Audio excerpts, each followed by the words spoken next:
All right, ladies and gentlemen, gonna make a quick video here. So a bit of a different video this time. I've been keeping up with the soda poppin' like Tyler1 drama, just the OnlyFans guild stuff in general. And I watched them trying to train Tyler1 for warrior versus warrior PvP. And the things that they are saying, based upon my knowledge of the game, are not lining up, like at all. So, if you don't know, I used to be a warrior player back in the day. A horde, orc warrior, troll warrior, level 60s. I only changed to paladin back in TBC.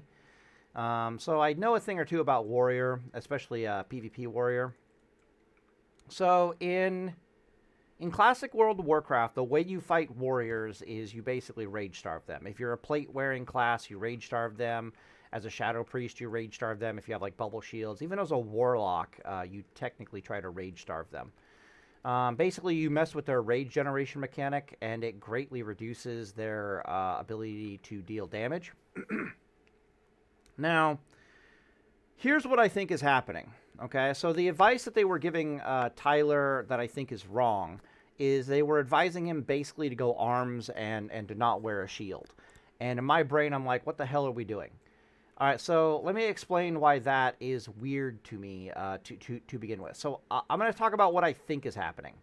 What I think is happening is that warriors in classic World of Warcraft PvP spec are almost always arms, like without exception. If you're in a duel tournament, you're going to be an arms warrior. If you're in a battleground, you're going to be an arms warrior. If you are dueling outside of Orgrimmar, you are going to be a motherfucking arms warrior. And the reason for this, and therefore the vast majority of your warrior versus warrior PvP experience will be arms versus arms. Dual spec did not exist for like a million years. The reason why this is the case is because Mortal Strike. Mortal Strike and Whirlwind and a bunch of the other features, Overpower, give you the best chance to win against, most other classes in the game. There are two classes, however, that I know of in Warrior versus X class that you want to actually be a Prot warrior and you want to wear a shield. And those are versus other warriors and versus... specifically Deep Ret Paladin and Ret Reckoning Paladins. Deep Ret Paladin and Ret Reckoning Paladins get completely shit on by like Prot Warrior main raid tank setup, where the warrior has tons of armor and a lot of like mitigation gear. It begins to break down Seal of Command. Seal of Command can't hit shit due to Seal of Casino when they have all that dodge and mitigation. The exact same thing happens in Warrior versus Warrior. So warriors get almost all of their rage through their white attacks, specifically. So if you're doing anything to mess with that, like rage generation, like parrying an attack from a warrior is a really big deal. Even dodging an attack, their auto attack is a really big deal. Yes, the arms warriors can overpower you and do terrible damage, but their white attack did not generate rage, and that's kind of the really big deal there. Classes that can use bubble shields, so like, the trinkets that are like shield trinkets, if they're white attacking into that, they can't generate any rage. I don't know if I got two guys here or what. Can't generate any rage, it's really, really bad. Moral of the story is, virtually without exception, the best way to fight warriors is to rage starve them. I don't know if I was doing a serious... Okay, so what I'm basically trying to say here is this, right? What I'm trying to say is that in classic World of Warcraft, because dual spec doesn't exist, the vast majority of the time, and it costs you like 50 G to respec, the vast majority of the time as a warrior, you're going to find yourself PvPing in arms. Which means if we're dueling outside of Orgrimmar, I'm going to be PvPing against an arms warrior, and I'm going to be an arms warrior. But if for some reason I was mock-garawing warrior versus warrior, you'd want to be, I do believe literally, you want to be like a deep Prot spec warrior, and you want to wear a shield with heavy mitigation gear. We do the exact same thing as paladins. We wear a shit ton of armor when we fight the warriors. We basically rage starve the hell out of them. We'll use PvP trinkets that have like bubble shields, so we're big fans of like Burrower Shell, Arena Grandmasters. If we don't have a Burrower Shell, we'll use the Defiler's Talisman, the Arathi Basin physical damage shield trinket.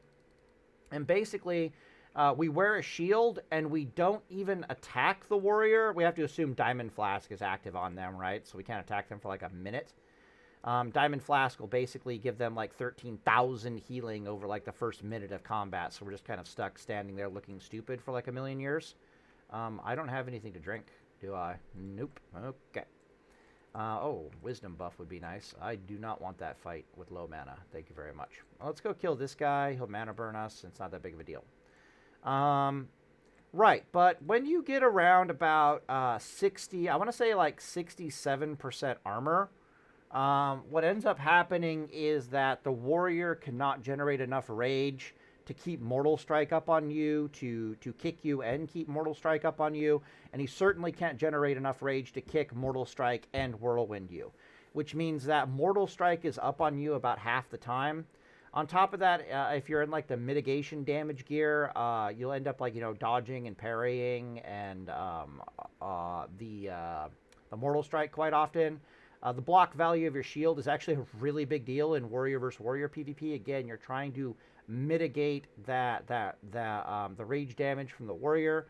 So when I think of like serious warrior PvP, I think of sword and board mitigation. Like you start the fight sword and shield, and you try to put like 3 Sunders on the other warrior, and only then can you swap over to like a two-handed weapon if you were like an armed spec.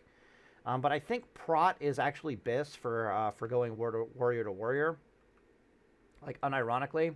The other weird things I saw was that I do believe when you're disarmed, you can like weapon swap to a different weapon. It's one of the reasons why being sword and board is actually really good, because they can't really disarm you.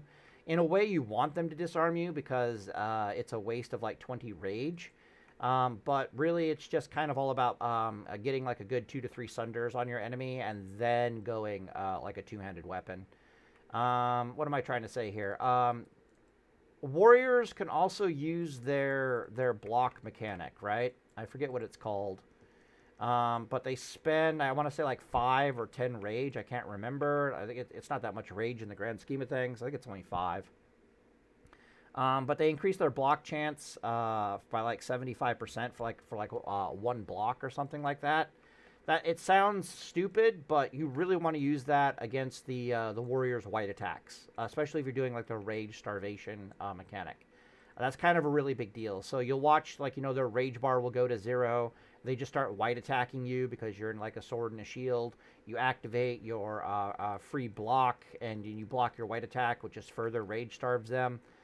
Really, really disgusting stuff. But anyway, what I was trying to say before is, as a paladin, you don't even auto attack into them because you don't even want to parry haste them.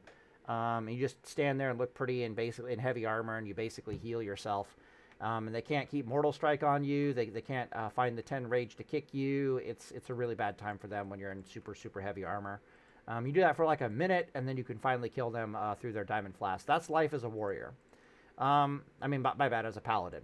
But there are 2 paladins that really struggle to deal with heavy mitigation warrior, and those are Reckoning and Deep Ret paladins, like I said before. They have a really hard time of it because they're very seal of command dependent. What's going on here? Yeah.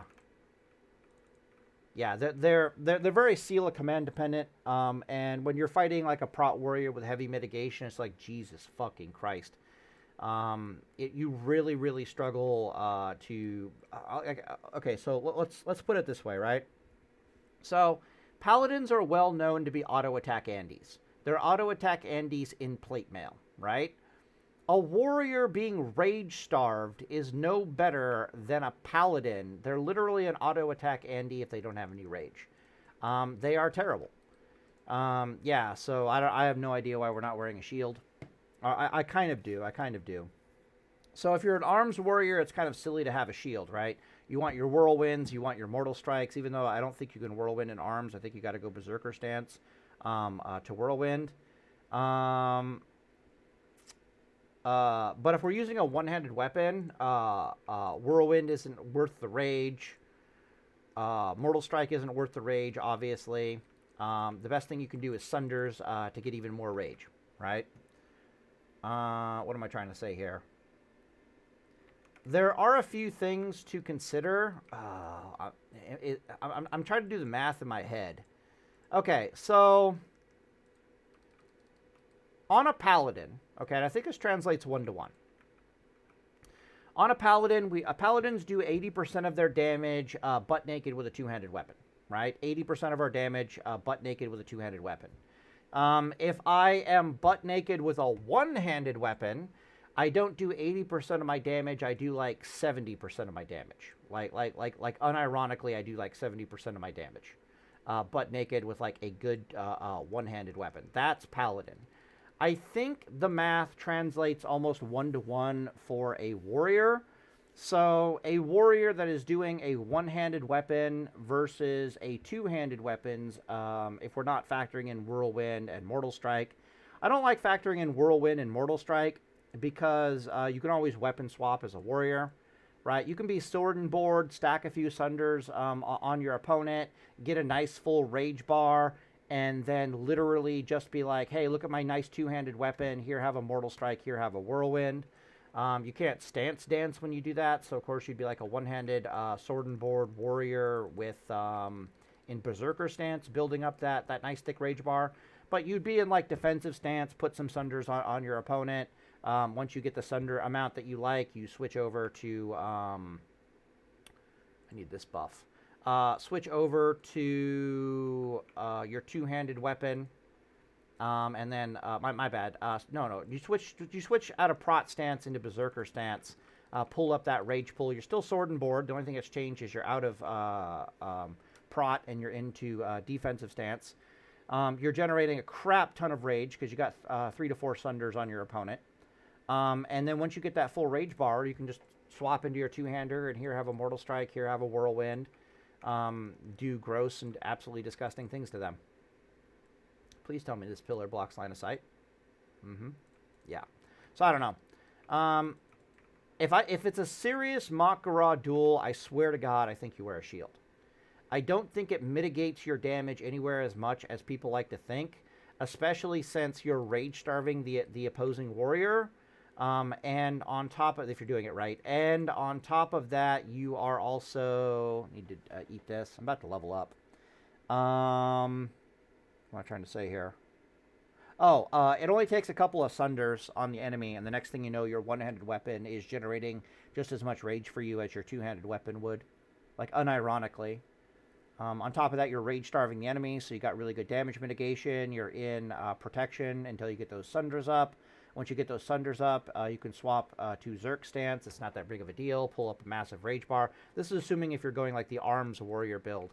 But I think Prot, warrior versus warrior Makara, is known to be this, if that makes sense. So I thought their advice was kind of weird in those duels. No one was telling him that you can like weapon swap when you're disarmed, which I thought was weird. I don't even know if maybe you can't. Like hell if I know. But they were like, oh, it's arms versus arms, and it's like, you know, an RNG fest and blah, blah, blah, blah, blah. No, it's fucking not. It's not arms versus arms. It's like Prot versus Prot. Like, unironically, Prot versus Prot. But I think that's if you're allowed to use bandages. If you're not allowed to use bandages, then I might go arms, sword and board, like, unironically. Because I think the final talent of the warrior is a stun. I could be wrong about that. In classic World of Warcraft, in the Prot tree at least. And when you're rage starving them, the other great thing about rage starving with the bandages is they can't keep Mortal Strike up on you. So it's like super, super easy for you to just break contact with them with your, I think it's like your 6-second stun. You know, get distance from them. They can't really keep Hamstring up on you. That's another thing that costs like 10 rage without your PvP set bonus. Yeah, no, I just think the advice they're giving Tyler is atrocious. That is not how I would handle warrior versus warrior PvP any way, shape, or form. Anyways, I'll end the video here, and day is full.